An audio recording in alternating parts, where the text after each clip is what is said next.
Hey everybody, welcome to Reverse Homesteading. It's another cool morning here in the backyard. My little tiny homestead in the suburbs. We've had another frost, apparently, but I haven't seen any evidence of it on my plants, so that's good. I just thought I'd show you my cute frost covers. Just old sheets.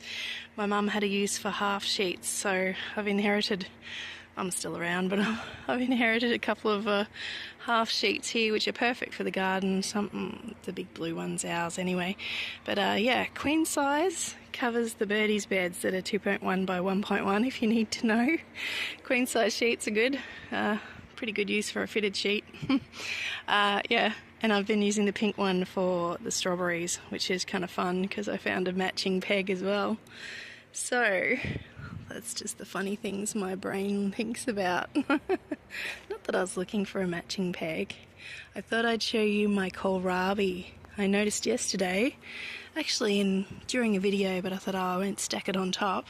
These started out a little leggy because I didn't realise how much shade was over the mini greenhouse during the day. But look, they're starting to bulb up. I guess that's the phrase.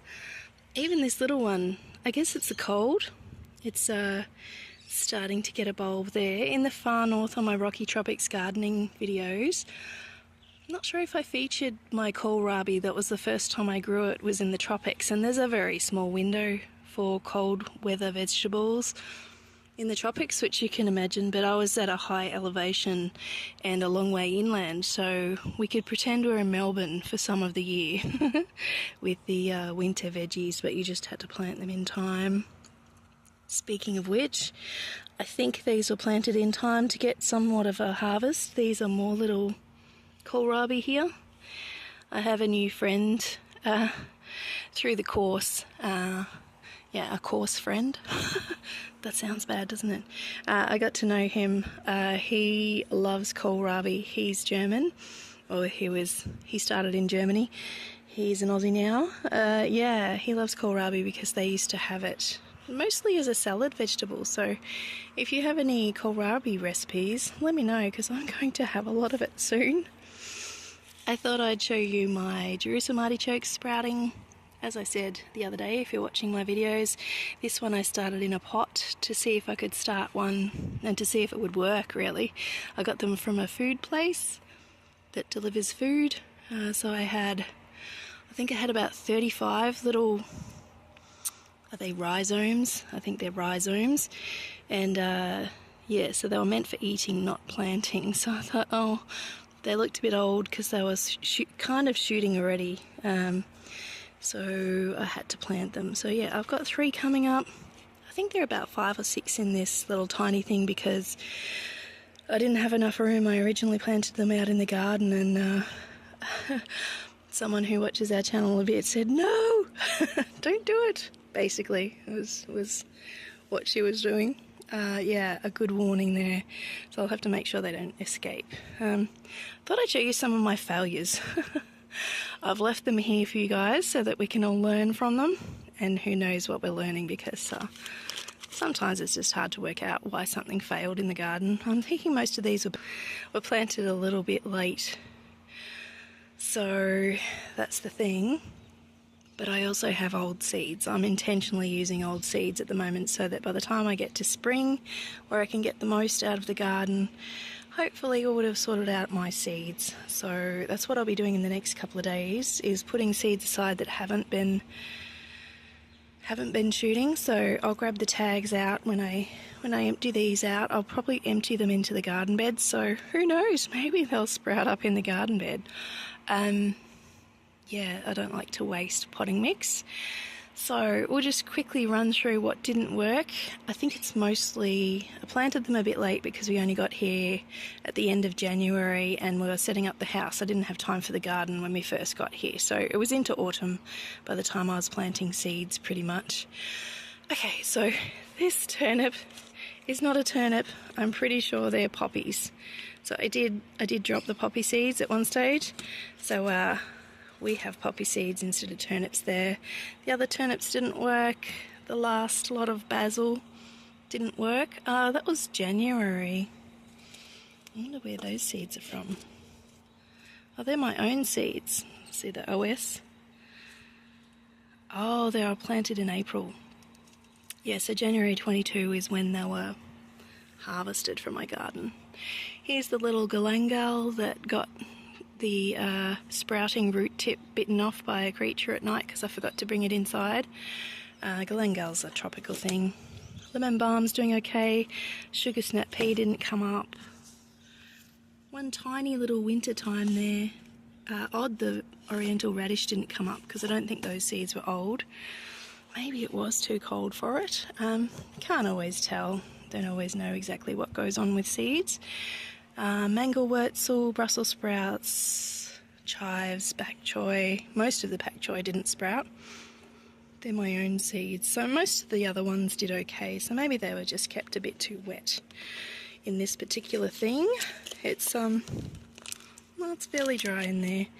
Have to be careful with peas. There's only broad beans in here that are actually legumes. So yeah, you can't keep peas and beans, oh, the turtle bean as well. Peas and beans can't stay wet because they rot. But I'm pretty excited that this, it's hard to see because of the shadow, this broad bean is actually going to sprout. It's the only broad bean that's sprouted. I've put about a packet out. 2 different packets actually, so about 1.5, and none have sprouted. So I did plant them early enough. These ones were the last ones I planted, so this tray is the 23rd of April.